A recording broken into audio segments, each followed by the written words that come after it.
ರಾಜಧಾರಿ TV, ಅಡೆತಡೆ ಇಲ್ಲದ ಪ್ರಜಾದಾರಿ. ನಮಸ್ಕಾರ ಸ್ನೇಹಿತರೆ, ನಾನು ನಿಮ್ಮ ಪ್ರೀತಿಯ ರಾಜಧಾರಿ ಶ್ರೀನಿವಾಸ್. ನೀವು ನೋಡ್ತಾ ಇದ್ದೀರಿ ರಾಜಧಾರಿ ಟಿವಿ.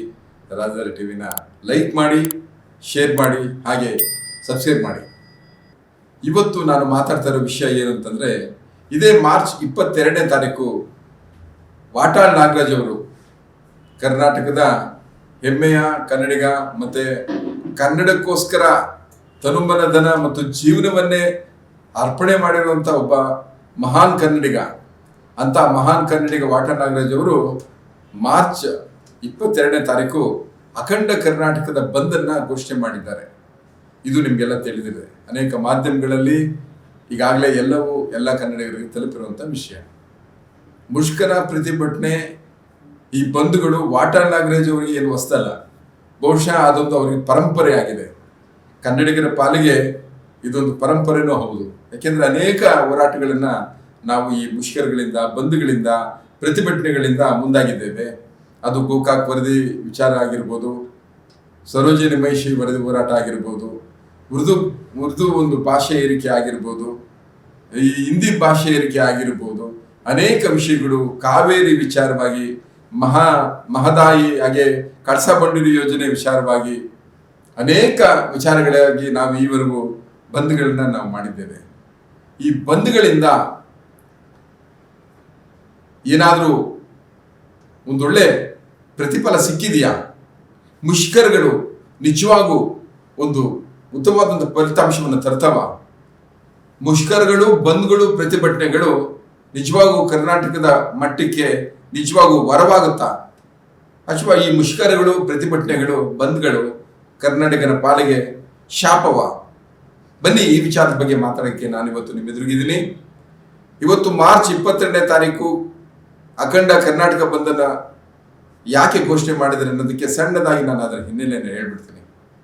ಬೆಳಗಾವಿಯಲ್ಲಿ ಈ ಬಾಳೆಕುಂದ್ರಿ ರಸ್ತೆಯಲ್ಲಿ ಒಂದು ಬಸ್ನಲ್ಲಿ ಬರುವಾಗ ಅದರ ಕನ್ನಡಿಗ ನಿರ್ವಾಹಕ ಮಹದೇವಪ್ಪ ಉಕ್ಕೇರಿ ಅವರನ್ನ ಮರಾಠಿಯಲ್ಲಿ ಮಾತಾಡುವಂತೇಳಿ ಆ ಭಾಷಾ ಒಂದು ವಿಚಾರದಲ್ಲಿ ವ್ಯತ್ಯಾಸವಾಗಿ ಆತನನ್ನ ಮೇಲೆ ಹಲ್ಲೆಯನ್ನು ಮಾಡ್ತಾರೆ. ಆತನ ಮೇಲೆ ಹಲ್ಲೆಯನ್ನು ಮಾಡಿದ್ದಲ್ಲದೆ ಅಲ್ಲಿ ಇಳಿದು 100 ಜನ ಅವನ ಮೇಲೆ ಹೊಡೆದು ಆತನ ಮೇಲೆ ಇಲ್ಲಿರುವಂತಹ ಕೇಸ್ಗಳನ್ನು, ಕಂಪ್ಲೇಂಟ್ಗಳನ್ನು ಕೊಡ್ತಾರೆ. ಸೊ ಈ ವಿಚಾರ ಎಲ್ಲ ಕಡೆ ಹಬ್ಬಿ, ಆತ ಪ್ರಾಮಾಣಿಕನಾಗಿದ್ದಾನೆ, ಆತ ಶಿಸ್ತಿನ ಕನ್ನಡಿಗ ಆಗಿದ್ದಾನೆ, ನನಗೆ ಮರಾಠಿ ಬರೋದಿಲ್ಲ, ಕನ್ನಡದಲ್ಲಿ ಮಾತಾಡಿ ಇದು ಕರ್ನಾಟಕ ಅಂತ ಹೇಳಿದ್ರೆ ಯಾವ ತಪ್ಪು ಇಲ್ಲ ಅಂತ ಅರ್ಥ ಕನ್ನಡಿಗರು. ಇದನ್ನ ಯಾಕೆ ಈ ಥರ ಮಾಡ್ತಿದ್ದೀರಾ ಅಂತೇಳಿ ಹೇಳಿದಾಗ ಮಹಾರಾಷ್ಟ್ರದ ಒಂದು ಕಡೆಯಿಂದ ಕರ್ನಾಟಕದ ಬಸ್ಗಳನ್ನು ತಡೆದು ಕರ್ನಾಟಕದ ಬಸ್ನ ಚಾಲಕರಿಗೆ ಮುಖಕ್ಕೆ ಮಸಿಯನ್ನು ಹಚ್ಚಿ, ಕನ್ನಡದ ನಾಮಫಲಕಗಳಿಗೆ ಕಪ್ಪು ಮಸಿಯನ್ನು ಬಳಿದು, ನಮ್ಮ ಒಂದು ವಾಯುವ್ಯ ಸಾರಿಗೆಯ ಆ ಒಂದು ಚಿಹ್ನೆಯ ಸಿಂಬಲ್ಗೆ ಮಸಿಯನ್ನು ಬಳಿಯೋದ್ರ ಮೂಲಕ ಅವರು ಒಂದು ಹೊಸ ಪ್ರತಿಭಟನೆಯನ್ನು ಶುರು ಮಾಡ್ತಾರೆ ಮಹಾರಾಷ್ಟ್ರದ ಕಡೆಯಿಂದ. ಹೀಗೆ ನಾನಾ ಬಸ್ಗಳಿಗೆ ಈ ರೀತಿ ಮಾಡಾದ್ಮೇಲೆ ಕರ್ನಾಟಕದಲ್ಲೂ ಕೂಡ ಒಂದು ಶುರುವಾಗುತ್ತೆ. ನಾವು ಅವರನ್ನ ಒಂದು ಕಡೆ ಚಿತ್ರದುರ್ಗದಲ್ಲಿ ತಡೆಗಟ್ತೀವಿ, ಅವರಿಗೆ ಹಸಿರು ಮತ್ತು ಅರಿಶಿನ ಕುಂಕುಮದ ಲೇಪನವನ್ನು ಮಾಡ್ತೀವಿ. ಕೆಲವೊಬ್ಬರು ಅವರಿಗೆ ಸಿಹಿಯನ್ನು ಕೊಡ್ತಾರೆ, ಹೂವಿನ ಒಂದು ಕಾಣಿಕೆಯನ್ನು ಕೊಡ್ತಾರೆ, ಸ್ನೇಹ ವಿಶ್ವಾಸಕ್ಕೆ ಸಂಕೇತವಾಗಿ ಅದನ್ನು ಕೊಡ್ತಾರೆ. ಇದು ಕರ್ನಾಟಕದ ಪರವಾದ ಸಂಕೇತ ಅಂತ ಕೂಡ ಹೇಳ್ತಾರೆ. ಎರಡು ರಾಜ್ಯಗಳ ನಡುವಿನ ಒಂದು ಏನು ಸಂಚಾರ ಇರುತ್ತೆ, ಇದು ಗಡಿ ಭಾಗದಲ್ಲಿ ಅಷ್ಟು ನಿಂತ್ಕೊಂಡ್ಬಿಡುತ್ತೆ. ಇಷ್ಟು ವಿಚಾರ ಆಗಿರುವಾಗ ಮಹಾರಾಷ್ಟ್ರದ ವಿಚಾರ ಪ್ರಸ್ತಾಪ ಮಾಡ್ತಾರೆ ಬೆಳಗಾವಿಯಲ್ಲಿ. ಕೆಲವೊಬ್ಬರು ಸಿಡಿದಿದ್ದ ಕನ್ನಡಿಗರು ಇಲ್ಲಿಂದ ಬಾಳೆಕುಂದ್ರಿಯವರೆಗೆ ಒಂದು ಕರ್ನಾಟಕ ರಕ್ಷಣಾ ವೇದಿಕೆ ಪ್ರವೀಣ್ ಶೆಟ್ಟಿ ಬಳಗ ಇಲ್ಲಿಂದ ಒಂದು ಪಾದಯಾತ್ರೆ ಮಾಡಿದರೆ, ಕರ್ನಾಟಕ ರಕ್ಷಣಾ ವೇದಿಕೆ ನಾರಾಯಣಗೌಡರ ಬಳ ಅಲ್ಲಿ ಹೋಗಿ ಗಲಾಟೆಯನ್ನು, ಪ್ರತಿಭಟನೆಯನ್ನು ಮಾಡ್ತಾರೆ. ಮರಾಠಿಗರ ದೌರ್ಜನ್ಯವನ್ನು ಖಂಡಿಸ್ತಾರೆ. ಕನ್ನಡಿಗರಿಗಾಗಿರುವಂಥ ತೊಂದರೆಗಳ ಬಗ್ಗೆ ಅವರು ಅಲ್ಲಿ ಪ್ರತಿಭಟನೆಯನ್ನು ಮಾಡ್ತಾರೆ. ಈ ಒಂದು ನಮ್ಮ ಭಾಷೆ ಜನಕ್ಕೆ, ನಮ್ಮ ಕನ್ನಡಿಗರಿಗೆ ಆಗ್ತಾ ಇರುವಂಥ ಈ ತೊಂದರೆಗಳನ್ನೆಲ್ಲವನ್ನ ಒಟ್ಟಾರೆ ತೆಗೆದುಕೊಂಡಿರುವಂಥ ವಾಟಾಳ್ ನಾಗರಾಜ್ ಅವರ ನೇತೃತ್ವ ಆಗಿರ್ಬೋದು, ಸಾರಾ ಗೋವಿಂದ್ ಅವರಾಗಿರ್ಬೋದು, ಅನೇಕ ಅವರ ಸಂಘಟನೆಗಳ ಜೊತೆಯಲ್ಲಿರುವಂಥ ಶಿವರಾಮೇಗೌಡ ಇರ್ಬೋದು, ಎಲ್ಲರೂ ಸೇರಿ ಮಾರ್ಚ್ 22ನೇ ತಾರೀಕು ಅಖಂಡ ಕರ್ನಾಟಕ ಬಂದನ್ನು ಘೋಷಣೆ ಮಾಡಿದ್ದಾರೆ. ಈ ಬಂದ್ಗೆ ಕೆಲವು ಹೋಟೆಲ್ ಮಾಲೀಕರ ಸಂಘ ಇರ್ಬೋದು, ಆಟೋ ಚಾಲಕರ ಸಂಘ ಇರ್ಬೋದು, ಕೆಲವೆಲ್ಲ ಹೊರಗಡೆ ಉಳಿದು ನೈತಿಕ ಬೆಂಬಲವನ್ನು ಕೊಡ್ತಾರೆ. ಕೆಲವೊಬ್ರು ಈ ಒಂದು ಇದಕ್ಕೆ ಈ ಒಂದು ಪ್ರತಿಭಟನೆಗೆ, ಈ ಒಂದು ಮುಷ್ಕರಕ್ಕೆ, ಈ ಒಂದು ಬಂದ್ಗೆ ಬೆಂಬಲವನ್ನು ಕೂಡ ಕೊಡ್ತಾರೆ. ಬಂದ್ ಯಶಸ್ವಿ ಆಗಬೇಕು ಅನ್ನೋದು ವಾಟಾಳ್ ನಾಗರಾಜ್ ಅವರ ಕರೆ. ಈ ಬಂದು ಮುಷ್ಕರಗಳಿಂದ ಏನೂ ಸಾಧನೆ ಮಾಡೋಕ್ಕಾಗಲ್ಲ ಅಂತ ಕೆಲವೊಬ್ಬರು ವಿಚಾರಗಳು ಇವತ್ತು ನಾವು ವಿಚಾರ ವೇದಿಕೆಗಳಲ್ಲಿ ನಾವು ಪ್ರಸ್ತಾಪ ಮಾಡಿದಾಗ ಕೇಳಿಬರುತ್ತೆ. ಅಲ್ಲರಿ, ಅಖಂಡ ಕರ್ನಾಟಕ ಬಂದ್ ಮಾಡಿಬಿಟ್ರೆ ಇದಕ್ಕೆ ನಮ್ಗೆ ಇದಕ್ಕೊಂದು ಪರಿಹಾರ ಸಿಕ್ಬಿಡುತ್ತಾ? ಬಂದ್ ಮಾಡೋದ್ರಿಂದ ಏನ್ರಿ ಲಾಭ? ಕನ್ನಡಿಗರ ಕಾಲ ಮೇಲೆ ಕನ್ನಡಿಗರ ಕಲ್ಲೆತ್ತು ಹಾಕೊಂಡಂಗೆ ಸುಮ್ಮನೆ ಇನ್ನಿಲ್ಲದ ಕಷ್ಟಗಳು ನಷ್ಟಗಳು, ರಸ್ತೆ ಬಂದು, ರೈಲ್ ಬಂದು, ಮಾಲ್ ಬಂದು, ಥಿಯೇಟರ್ಗಳು ಬಂದು, ಎಲ್ಲದಕ್ಕೂ ತೊಂದರೆ ಆಗುತ್ತೆ. ಓಡಾಡೋರು ತೊಂದರೆ ಆಗುತ್ತೆ, ದಿನಗೂಲಿ ನೌಕರರಿಗೆ ತೊಂದರೆ ಆಗುತ್ತೆ, ಪಾಪ ಈ ತರಕಾರಿ ಬೀದಿ ಬದಿ ವ್ಯಾಪಾರಿಗಳಿಗೆ ತೊಂದರೆ ಆಗುತ್ತೆ, ಹೋಟೆಲ್ ಉದ್ಯಮ ಬಿದ್ದೋಗುತ್ತೆ, ರೋಗಿಗಳಿಗೆ ಹೊರ ರೋಗಿಗಳ ವಿಭಾಗಕ್ಕೆ ತೊಂದರೆ ಆಗುತ್ತೆ, ಗರ್ಭಿಣಿಯರು, ಬಾಣಂತಿಯರು, ವಯೋವೃದ್ಧರು, ಮಕ್ಕಳು, ಹಾಗೇನೆ ಶಾಲೆಗಳು, ವಾರ್ಷಿಕ ಪರೀಕ್ಷೆಗಳು, ಇವೆಲ್ಲಕ್ಕೂ ತೊಂದರೆ ಆಗುತ್ತೆ ಕಣ್ರಿ. ಬಂದ್ ಮಾಡೋದ್ರಿಂದ ಬಂದ್ ಬೇಡ ಅಂತ ಹೇಳುವಂತ ಕೆಲವೊಂದು ವರ್ಗ ಕೂಡ ಇದ್ದಾರೆ. ಅರೆ, ಬಂದ್ ಮಾಡಿದ್ರೆ ನಮ್ಮ ರಾಜ್ಯದ ಬೊಕ್ಕಸಕ್ಕೆ ಅಪಾರ ನಷ್ಟ ಆಗುತ್ತೆ, ರಾಷ್ಟ್ರಕ್ಕೂ ಕೂಡ ನಷ್ಟ ಆಗುತ್ತೆ. ಯಾಕಂದ್ರೆ ಕರ್ನಾಟಕದಿಂದ ಅನೇಕ ಯಾವತ್ತು ವಹಿವಾಟು ಆಗಿಲ್ಲ ಅಂದ್ರೆ ತೆರಿಗೆಗಳು ಕೂಡ ಕೇಂದ್ರ ಸರ್ಕಾರಕ್ಕೂ ಸಿಗುವುದಿಲ್ಲ. ಇದು ನಾವು ರಾಜ್ಯಕ್ಕೂ ಮತ್ತು ರಾಷ್ಟ್ರಕ್ಕೂ ಕೂಡ ಒಂದು ರೀತಿ ನಷ್ಟವನ್ನು ಉಂಟು ಮಾಡ್ತೀವಿ ಅಂತ ಹೇಳುವಂತ ಇನ್ನೊಂದು ವರ್ಗ ಇದೆ. ಅರೆ, ಕನ್ನಡಿಗನಿಗೆ ಒಂದು ದಿನದ ಮಟ್ಟಿಗೆ ಕನ್ನಡಕ್ಕಾಗಿ, ಕನ್ನಡತನಕ್ಕಾಗಿ, ಕನ್ನಡ ವಂತಿಕೆಗಾಗಿ ಸ್ವಾಭಿಮಾನಿ ಕನ್ನಡಿಗರು ಸಹಿಸೋದಿಲ್ವ ನೀವು? ನಿಮ್ಗೋಸ್ಕರ ಮಾಡ್ತಾ ಇರೋವಂಥದ್ದು, ನಿಮ್ಮ ಅಭಿಮಾನಕ್ಕೆ, ನಿಮ್ಮ ಪ್ರೀತಿಗೆ, ನಿಮ್ಮ ಭಾಷಾಭಿಮಾನಕ್ಕೆ ಕಿಂಚಿತ್ತು ಬೆಲೆ ಇಲ್ವಾ? ಹಾಗಾದ್ರೆ ಕನ್ನಡದ ಚಳುವಳಿಕಾರರು, ಕನ್ನಡದ ಹೋರಾಟಗಾರರು, ಹಾಗಾದ್ರೆ ಅವರೇನು ಕುಟುಂಬಗಳಿಲ್ವಾ? ಅವರು ನಿಮ್ಗೋಸ್ಕರನೇ ಜೈಲ್ಗೆ ಹೋಗಿದ್ದಾರೆ, ಮೊಕದ್ದಮೆಗಳನ್ನು ಮೈ ಮೇಲೆ ಹಾಕೊಂಡಿದ್ದಾರೆ, ಅನೇಕ ಪ್ರತಿಭಟನೆಗಳನ್ನು ಮಾಡಿಕೊಂಡು ತೊಂದರೆನ ಏರ್ಪಡಿಸ್ಕೊಂಡಿದ್ದಾರೆ. ಇವೆಲ್ಲ ಯಾರಿಗೋಸ್ಕರ? ಇದ್ರಲ್ಲಿ ಏನೋ ಸ್ವಾರ್ಥ ಇದೆಯಾ? ಯಾರು ಪ್ರತಿಷ್ಠೆಗಾಗಿ ನಡೀತಾ ಇಲ್ಲ ಅಂತ ಹೇಳೋ ಸಂಘಟನೆಗಳ ವಿಚಾರನೂ ಒಂದ್ ಕಡೆ ಇದೆ. ಇಲ್ಲಿ ಮುಷ್ಕರಗಳು ಅರ್ಥಪೂರ್ಣವಾಗಿದೆಯಾ? ಬಂದ್ಗಳು ಬೇಕಾಗಿದೆಯಾ? ಇವೆಲ್ಲವನ್ನು ಕೂಡ ಎರಡೂ ಕಡೆಯಿಂದ ನಾವು ನೋಡ್ತಾ ಇದ್ದೇವೆ. ಈಗ ಅನೇಕ ವಿಚಾರಗಳನ್ನು ನಾವು ನಿಮ್ಮ ಹತ್ರ ಹಂಚ್ಕೊಳ್ತಾ ಇರೋ ಮಧ್ಯದಲ್ಲಿ ಬನ್ನಿ, ಈ ಬಗ್ಗೆ ವಾಟಾಳ್ ನಾಗರಾಜ್ ಅವರು ಏನ್ ಹೇಳಿದ್ದಾರೆ, ಬನ್ನಿ ಅದನ್ನು ನೋಡ್ಕೊಂಡು ಬಂದ್ಬೋಣ. ಇಡೀ ಕರ್ನಾಟಕದ ಎಲ್ಲ ಚಾಲಕರು ಮಾನಕ್ಕಾಗಿ, ಮರ್ಯಾದೆಗಾಗಿ, ಗೌರವಕ್ಕಾಗಿ, ಅಭಿಮಾನಕ್ಕಾಗಿ, ಸ್ವಾಭಿಮಾನಕ್ಕಾಗಿ ಗಾಡಿ ಹತ್ತಬೇಡಿ. 22 ಗಾಡಿ ಹತ್ತೋಕ್ ಕೂಡ್ದು, 22 ಗಾಡಿ ಹತ್ತೋಕ್ ಕೂಡ್ದು. ಯಾರು ಗಾಡಿ ಹತ್ತೀರಿ ಅದು ನಿಮ್ಮ ಸ್ವಾಭಿಮಾನಕ್ಕೆ ಧಕ್ಕೆ ಬರುತ್ತೆ. ನಾಡಿನ ಎಲ್ಲರಿಗೂ ಇದು ನಿಮ್ಮ ಬಂದ್, ಇದು ಕನ್ನಡಿಗರ ಬಂದ್, ಇದು ಕನ್ನಡಕ್ಕಾಗಿ ಬಂದ್. ಪೋಷಕರ ಕರ್ನಾಟಕ ರಾಜ್ಯ ಪೋಷಕರ ಮಹಾಸಂಘದ ರಾಜ್ಯಾಧ್ಯಕ್ಷರಾದಂತಹ BN ಯೋಗಾನಂದ ಅವರು ಕೂಡ ಈ ಒಂದು ವಿಚಾರವನ್ನು ತಿಳಿಸ್ತಾರೆ. ಅಖಂಡ ಕರ್ನಾಟಕ ಬಂದ್ಗೆ ರಾಜ್ಯ ಪೋಷಕರ ಸಂಘಟನೆಯ ಬೆಂಬಲ ಇಲ್ಲ. ಯಾಕೆ ಅಂತ ಹೇಳಿದ್ರೆ ಅವತ್ತು ಸುಮಾರು 40 ಲಕ್ಷ ವಿದ್ಯಾರ್ಥಿಗಳು 4, 5, 6 ಮತ್ತು 7ನೇ ತರಗತಿಯ ಪರೀಕ್ಷೆಗಳನ್ನು ಮಧ್ಯಾಹ್ನ 2ರಿಂದ 4 ಗಂಟೆವರೆಗೆ ಬರೀತಾ ಇದ್ದಾರೆ.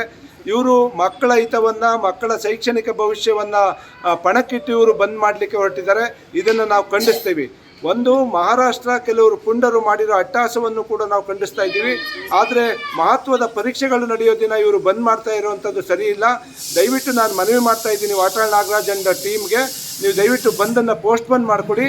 ನಾವು ಬಂದ್ ವಿರೋಧಿಗಳಲ್ಲ, ಆದರೆ ನಮ್ಮ ಮಕ್ಕಳ ಹಿತವನ್ನು, ನಮ್ಮ ಮಕ್ಕಳ ಪರೀಕ್ಷೆಯ ಸಮಯವನ್ನು ಬದಿಗಿಟ್ಟು ಅವರ ಶೈಕ್ಷಣಿಕ ಭವಿಷ್ಯವನ್ನು ಪಣಕ್ಕಿಟ್ಟು ನಾವು ಬಂದ್ ನಡೆಸಿ ಸಾಧನೆ ಮಾಡುವಂಥದ್ದೇನಿಲ್ಲ. ಆ ಕಾರಣದಿಂದಾಗಿ ನಾನು ಮತ್ತೆ ವಾಟಾಳ್ ನಾಗರಾಜ್ ಅವರಲ್ಲಿ ಮನವಿ ಮಾಡ್ತಾ ಇದ್ದೀನಿ, ದಯವಿಟ್ಟು ಮಕ್ಕಳ ಶೈಕ್ಷಣಿಕ ಭವಿಷ್ಯದ ಜೊತೆ ಚೆಲ್ಲಾಟ ಆಡಬೇಡಿ, ಈ ಬಂದನ್ನು ಪೋಸ್ಟ್ಪೋನ್ ಮಾಡಿ. ಇಲ್ಲ ಅಂತ ಹೇಳಿದರೆ ಅವತ್ತು ಮಕ್ಕಳಿಗೆ ಏನಾದರೂ ತೊಂದರೆ ಆಯ್ತಿದ್ರೆ ಯಾರು ಬಂದಿಗೆ ಕರೆ ಕೊಡ್ತಾರೆ ಅವರೇ ಅದರ ಜವಾಬ್ದಾರಿಯನ್ನು ಹೊರಬೇಕು ಅನ್ನೋ ಎಚ್ಚರಿಕೆಯನ್ನು ಕೂಡ ನಾನು ಕೊಡ್ತಾ ಇದ್ದೀನಿ. ಅನೇಕ ಜನ ನೈತಿಕ ಬೆಂಬಲವನ್ನು ಕೊಟ್ಟಿದ್ದಾರೆ. ಇದಕ್ಕೆ ಸಾರಾ ಗೋವಿಂದ್ ಅವರು ಏನ್ ಹೇಳ್ತಾರೆ ಬನ್ನಿ ನೋಡೋಣ. ನೈತಿಕ ಬೆಂಬಲ ಏನ್ರಿ ಇದು? ನೈತಿಕ ಬೆಂಬಲ ಅನ್ನೋರೆಲ್ಲ ಮನೇಲಿ ಕೂತ್ಕೊಳ್ಳಿ ಸ್ವಾಮಿ, ಯಾಕೆ ಬರ್ತೀರಾ? ಯಾಕೆ ಸಂಘಟನೆ ಹಚ್ಚಿಟ್ಕೊಳ್ತೀರಾ? ನಮಗೆ ಎಲ್ವೋ ಹೇಳ್ತಾ ಇದ್ದೀವಿ, ದಯಮಾಡಿ ಹೋಟೆಲ್ ಮಾಲೀಕರ ಸಂಘ ಆಗಿರ್ಬೋದು, BMTC ಆಗಿರ್ಬೋದು, ಮತ್ತೊಂದು ಮೆಟ್ರೋ ಆಗಿರ್ಬೋದು, ಮತ್ತೊಂದು ಆಗಿರ್ಬೋದು, ಸ್ವಯಂ ಪ್ರೇರಿತವಾಗಿ ಬಂದ್ಗೆ ಕರೆಯನ್ನು ಕೊಟ್ಟಾಗ ಅದಕ್ಕೆ ಒಂದು ದೊಡ್ಡ ಗೌರವ ಸಿಗುತ್ತೆ. ಇವರು ಕೂಡ ಕನ್ನಡದ ಹೋರಾಟವನ್ನು ಮಾಡಿದವರು, ತಮ್ಮದೇ ಆದಂಥ ಸಂಘಟನೆಯನ್ನು ಕಟ್ಟಿಕೊಂಡು ಕನ್ನಡದಕ್ಕೆ ಯಾವಾಗ ಅಪಮಾನ ಆಗುತ್ತೆ ಅವಾಗೆಲ್ಲವನ್ನು ಬೀದಿಗಿಳಿದು ಅವರು ಕೂಡ ಹೋರಾಟವನ್ನು ಮಾಡ್ತಾ ಇರೋರು. ನಮಸ್ಕಾರ, ನಾನು ನಿಮ್ಮ ಪ್ರೀತಿಯ ಡಾಕ್ಟರ್ ರಾಜ್ಕುಮಾರ್ ಸೇನೆಯಿಂದ ತ್ಯಾಗರಾಜ್ ಮಾತಾಡ್ತಾ ಇದ್ದೀವಿ. ನಾಡು ನುಡಿ ಜಲ ಭಾಷೆ ವಿಚಾರವಾಗಿ ಅಣ್ಣವರ ಅಭಿಮಾನಿಗಳು ಸುಮಾರು ದಶಕಗಳಿಂದ ಹೋರಾಟ ಮಾಡ್ಕೊಬಂದು ನ್ಯಾಯ ಪಡೆದಿರುವಂತಹದ್ದು ಇತಿಹಾಸ ಇದೆ. ಅದೇ ರೀತಿ ಈ ಸಲವೂ ಕೂಡ ನಮ್ಮ ನಾಡು ನುಡಿ ಭಾಷೆ ಜಲ ಮತ್ತು ಅನ್ಯ ಭಾಷಿಕರ ವಿರುದ್ಧ ನಮ್ಮ ಹೋರಾಟ ಮತ್ತು ಅವರ ವಿರುದ್ಧ ನಿರಂತರವಾದಂತ ಒಂದು ಪ್ರತಿಭಟನೆ ಇದ್ದೇ ಇರುತ್ತೆ.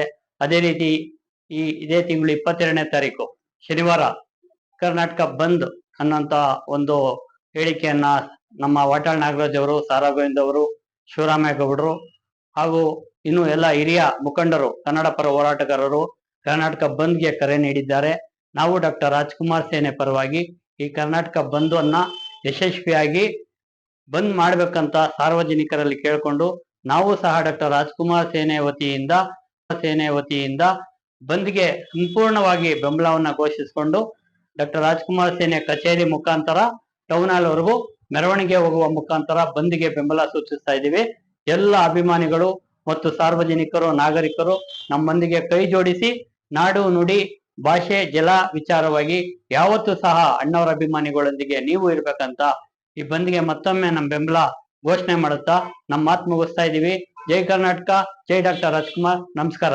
ಇವತ್ತು ಅಖಂಡ ಕರ್ನಾಟಕ ಬಂದ್ನಲ್ಲಿ ಇವತ್ತು ಕೆಲವೊಂದು ಅವರ ಬೇಡಿಕೆಗಳಿದೆ. ಯಾವ ಒಂದು ಕರ್ನಾಟಕ ರಕ್ಷಣಾ ವೇದಿಕೆ ಆಗಿರ್ಬೋದು, ವಾಟಾಳ್ ಅವರು ಇರ್ಬೋದಾಗಿರ್ಲಿ, ಸಾರಾ ಗೋವಿಂದ್ ಅವರಾಗಿರ್ಲಿ, ಒಟ್ಟಾರೆ ಈ ಒಕ್ಕೂಟದ ಇಡೀ ಬಂದ ಪ್ರಮುಖ ಬೇಡಿಕೆಗಳು ಸರ್ಕಾರದ ಹೀಗಿದೆ. ಉತ್ತರ ಕರ್ನಾಟಕ ಹಾಗೂ ಕಲ್ಯಾಣ ಕರ್ನಾಟಕದ ಅಭಿವೃದ್ಧಿ ಆಗಬೇಕು, ಹಾಗೇನೆ ಬೆಳಗಾವಿಯನ್ನು ಉಳಿಸ್ಬೇಕು, MES ನಿಷೇಧಿಸಬೇಕು. ಕರ್ನಾಟಕದಲ್ಲಿ ಅದರಲ್ಲೂ ಬೆಳಗಾವಿಯಲ್ಲಿ ಕನ್ನಡದ ಕಂಡಕ್ಟರ್ ಮೇಲೆ ಹಲ್ಲೆ ಆಗಿರೋರ ಮೇಲೆ ಕಠಿಣವಾದಂಥ ಕ್ರಮಗಳಾಗಬೇಕು. ಮತ್ತೆ ಮಹದಾಯಿ ಮತ್ತು ಕಳಸಾ ಬಂಡೂರು ಯೋಜನೆ ಅದು ಕಾರ್ಯಗತವಾಗಬೇಕು. ಹಾಗೆಯೇ ಕರ್ನಾಟಕದಲ್ಲಿ ಪರಭಾಷೆ ಚಿತ್ರಗಳನ್ನು ಬಹಿಷ್ಕರಿಸಬೇಕು. ಅನಧಿಕೃತ ಕಂಪನಿಗಳು ಹೊರ ರಾಜ್ಯದ ಜನರಿಗಿಂತ ಕನ್ನಡಿಗರಿಗೆ ಹೆಚ್ಚು ಆದ್ಯತೆಗಳನ್ನು ಕೊಡಬೇಕು. ನೇಮಕಾತಿಯಲ್ಲಾಗಲಿ, ಅವರ ಒಂದು ಹಕ್ಕು ವಿಚಾರಗಳಲ್ಲಾಗಿ ಕನ್ನಡಿಗರಿಗೆ ಹೆಚ್ಚು ಆದ್ಯತೆಗಳು ದೊರಕಬೇಕು. ಮೆಟ್ರೋದಲ್ಲಿ ಈಗಾಗಲೇ ದುಪ್ಪಟ್ಟು ಬೆಲೆ ಏರಿಕೆಯನ್ನು ಮಾಡಿದ್ದಾರೆ. ಆ ಬೆಲೆ ಏರಿಕೆಯ ದರವನ್ನ ಇಳಿಸಬೇಕು. ಹಾಗೆ ಮೆಟ್ರೋದಲ್ಲಿ ಕನ್ನಡಿಗರಿಗಷ್ಟೇ ಅವಕಾಶಗಳು ಸಿಗಬೇಕು ಹೆಚ್ಚಿನ ಮಟ್ಟಿಗೆ. ಹಾಗೆ ಶಿವಸೇನೆ ಮತ್ತು MES ನಮ್ಮ ಕರ್ನಾಟಕದಿಂದ ಬಹಿಷ್ಕರಿಸಬೇಕು. ಮಹಾರಾಷ್ಟ್ರದಲ್ಲಿ ಕನ್ನಡದ ಮಹಾಮಹಿಮರ ಪ್ರತಿಮೆಗಳನ್ನ ಸ್ಥಾಪಿಸಬೇಕು. ಇನ್ನೊಂದು ವಿಚಾರ ಏನು ಅಂತಂದ್ರೆ, ಕನ್ನಡದ ಕಾಂತಾರ ಖ್ಯಾತಿಯ ರಿಷಬ್ ಶೆಟ್ಟಿ ಅವರು ಶಿವಾಜಿ ಪಾತ್ರದಲ್ಲಿ ನಟಿಸಬಾರದು ಅಂತ ಒತ್ತಾಯವನ್ನು ಮಾಡಿದ್ದಾರೆ. ರಿಷಬ್ ಶೆಟ್ಟಿ ಅವರು ಶಿವಾಜಿ ಪಾತ್ರವನ್ನ ಮಾಡಬಾರದು ಅಂತ ಒತ್ತಾಯವನ್ನು ಕೂಡ ಅನೇಕ ಬೇಡಿಕೆಗಳನ್ನ ಇವತ್ತು ಕರ್ನಾಟಕ ಬಂದ್ ಈ ಮೂಲಕ ಅವರು ವ್ಯಕ್ತಪಡಿಸ್ತಾ ಇದ್ದಾರೆ. ಒಟ್ಟಾರೆ ಸ್ನೇಹಿತರೆ, ಇವತ್ತು ನೀವು ಎಲ್ಲರ ಮಾತುಗಳನ್ನು ಕೇಳಿದಿರಿ. ಒಂದ್ ಕಡೆ ವಾಟಾಳ್ ನಾಗರಾಜ್ ಅವ್ರ ಮಾತನ್ನ ಕೇಳಿದಿರಿ, ಸಾರಾ ಗೋವಿಂದ್ ಅವ್ರ ಮಾತನ್ನ ಕೇಳಿದಿರಿ, ಹಾಗೇನೆ ಪೋಷಕರ ಸಂಘದ ನಮ್ಮ BN ಯೋಗಾನಂದ್ ಅವರು ಕೂಡ ಮಾತಾಡಿದ್ದಾರೆ. ಇವೆಲ್ಲವನ್ನ ಒಟ್ಟಾರೆ ನಾವು ತಗೊಂಡಾಗ ಎಲ್ಲೋ ಕನ್ನಡಿಗರಿಗೆ ಇದು ಕೇವಲ ಒಂದು ರಾಜ್ಯ ಸರ್ಕಾರದ ಕಣ್ತರಿಸೋದು ಮಾತ್ರ ಅಲ್ಲ, ಕೇಂದ್ರ ಸರ್ಕಾರಕ್ಕೂ ಕಣ್ತರಿಸುವಂಥದ್ದು. ಪದೇ ಪದೇ ಕನ್ನಡಿಗರ ಮೇಲೆ ಆಗ್ತಾ ಇರುವಂಥ ದೌರ್ಜನ್ಯಗಳು, ಕನ್ನಡತನದ ಮೇಲೆ ಏರ್ತಾ ಇರುವಂಥ ಒಂದು ಹಿಂದಿ ಭಾಷೆ ಏರಿಕೆ ಆಗಲಿ, ಮಗದೊಂದಾಗಲಿ, ಇವತ್ತು ಗಡಿನಾಡಿನ ವಿಷಯವಾಗಲಿ, ಹಾಗೇನೆ ನಮ್ಮ ಒಂದು ಕಾನೂನು ಮೂಲಕ ಏನು ನಾವು ಎದುರಿಸಬೇಕು. ಇದೇ ಇವತ್ತಿನ ಪ್ರಸ್ತುತ ಆಡಳಿತದಲ್ಲಿರುವಂಥ ಕಾಂಗ್ರೆಸ್ ಸರ್ಕಾರ ಚುನಾವಣೆಗೆ ಮುನ್ನ ತನ್ನ ಪ್ರಣಾಳಿಕೆಯಲ್ಲಿ ಏನೆಲ್ಲ ಕನ್ನಡಿಗರ ಭರವಸೆಯನ್ನು ಕೊಟ್ಟಿತ್ತು. ಇವತ್ತು ಮಹದಾಯಿ ಯೋಜನೆ ಇರ್ಬೋದು, ಕಳಸಾ ಬಂಡೂರು ಯೋಜನೆಗಳಿರ್ಬೋದು, ಇವೆಲ್ಲವನ್ನು ನಾವು ಸಾಧಿಸ್ತೀವಿ. ಕೃಷ್ಣಾ ಮೇಲ್ದಂಡೆ ಯೋಜನೆಗೆ ನಾವು ಇಷ್ಟು ಕೋಟಿಯನ್ನು ಇಡ್ತೀವಿ, ಉತ್ತರ ಕರ್ನಾಟಕ ಕಲ್ಯಾಣ ಕರ್ನಾಟಕವನ್ನು ಅಭಿವೃದ್ಧಿ ಮಾಡ್ತೀವಿ. ಇವೆಲ್ಲ ಭರವಸೆಗಳನ್ನು ಕೊಟ್ಟು ಅಧಿಕಾರಕ್ಕೆ ಬಂದಿರುವಂತಹ ಸಿದ್ದರಾಮಯ್ಯನವರ ನೇತೃತ್ವದ ಸರ್ಕಾರ ಇವತ್ತು ಇನ್ನೂ ಸರ್ಕಾರ ಆಡಳಿತದಲ್ಲಿದೆ. ಈ ಸರ್ಕಾರಕ್ಕೆ ಸಂದೇಶವನ್ನು ಕೊಡ್ತಾ ಇರೋ ಈ ಒಂದು ಬಂದ್ಗೆ ನಾವು ಬೆಂಬಲಿಸಿ ಕನ್ನಡಿಗರು ಆಗೋ ಕಷ್ಟ ನಷ್ಟಗಳನ್ನು ಕೂಡ ಸಹಿಸಿಕೊಂಡು ಆ ಬಂದನ್ನು ಯಶಸ್ವಿಗೊಳಿಸಿದ್ರೆ ಏನಾದರೂ ರಾಜ್ಯ ಸರ್ಕಾರಕ್ಕಾಗಲಿ ಕೇಂದ್ರ ಸರ್ಕಾರಕ್ಕಾಗಲಿ ಒಂದಿಷ್ಟು ಕಿವಿ ಹಿಂಡುವಂಥದ್ದು, ಒಂದಷ್ಟು ಕಣ್ಣಿಗೆ ಕಾಣಿಸುವಂಥದ್ದು, ಒಂದಷ್ಟು ಮನ ಮುಟ್ಟುವಂಥದ್ದು ವಿಚಾರ ತಲುಪಿ ಕನ್ನಡಿಗರಿಗೆ ಒಂದು ಫಲಪ್ರದವಾಗ್ಬೋದು ಅನ್ನೋ ಒಂದು ಆಶಯಗಳನ್ನ ನಾವು ಇಟ್ಕೊಂಡು ಮಾರ್ಚ್ 22ನೇ ತಾರೀಕು ನಡೆಯುವಂಥ ಅಖಂಡ ಕರ್ನಾಟಕದಲ್ಲಿ ಅನೇಕ ಜನರಿಗೆ ತೊಂದರೆ ಆಗ್ಬೋದು, ಕಷ್ಟಗಳಾಗ್ಬೋದು, ನಷ್ಟಗಳಾಗ್ಬೋದು. ಎಲ್ಲರೂ ಸಹಿಸಿಕೊಂಡು ಅವತ್ತು ಕರ್ನಾಟಕ ಬಂದನ್ನ ಎಚ್ಚರಿಕೆಯಿಂದ ಹಾಗೆ ಗೌರವದಿಂದ ನೀವೇನು ನಿರ್ಧಾರ ಮಾಡ್ತೀರಿ ಅನ್ನೋದನ್ನು ಹೇಗೆ ನಡ್ಕೊಬೇಕು ಅನ್ನೋದನ್ನು ಆಲೋಚನೆಯಲ್ಲಿ ಇಟ್ಕೊಂಡು ನೀವು ಪಾಲಿಸ್ತೀರಿ ಅಂತ ನಾನು ತಿಳ್ಕೊಂಡಿದ್ದೀನಿ. ಒಟ್ಟಾರೆ ಕರ್ನಾಟಕದ ಈ ಕನ್ನಡಿಗನ ಈ ಸ್ಥಿತಿಗತಿಗೆ ಒಂದು ಮುಕ್ತಿ ಸಿಗಬೇಕು. ಕನ್ನಡದ ಹೋರಾಟಗಳಿಗೆ, ಈಗ ಕನ್ನಡದ ಒಂದು ಚಲನಚಿತ್ರಗಳಿಗಾಗಲಿ ಇವೆಲ್ಲಕ್ಕೂ ಕೂಡ ಒಂದು ಅರ್ಥಪೂರ್ಣ ವಿಚಾರಗಳು ದೊರೆಯಬೇಕು, ತಿಳಿಬೇಕು. ಕನ್ನಡಿಗ ನಮ್ಮ ಕರ್ನಾಟಕದಲ್ಲಿ ಸಾರ್ವಭೌಮನಾಗಿರಬೇಕು ಅನ್ನೋದೇ ನಮ್ಮ ಮಾಧ್ಯಮದ ಆಸೆ ಕೂಡ. ಹಾಗಾಗಲಿ ಕನ್ನಡಿಗರಿಗೆ ಈ ಮೂಲಕ ನ್ಯಾಯ ಸಿಗಲಿ ಅಂತ ಹೇಳ್ತಾ ನಾನು ಇನ್ನೊಂದಷ್ಟು ವಿಚಾರಗಳ ಜೊತೆ ಸಿಗ್ತೀನಿ. ನಮಸ್ಕಾರ. ಜೈ ಕರ್ನಾಟಕ. ರಾಜಧಾರಿ ಟಿವಿ, ಅಡೆತಡೆ ಇಲ್ಲದ ಪ್ರಜಾದಾರಿ.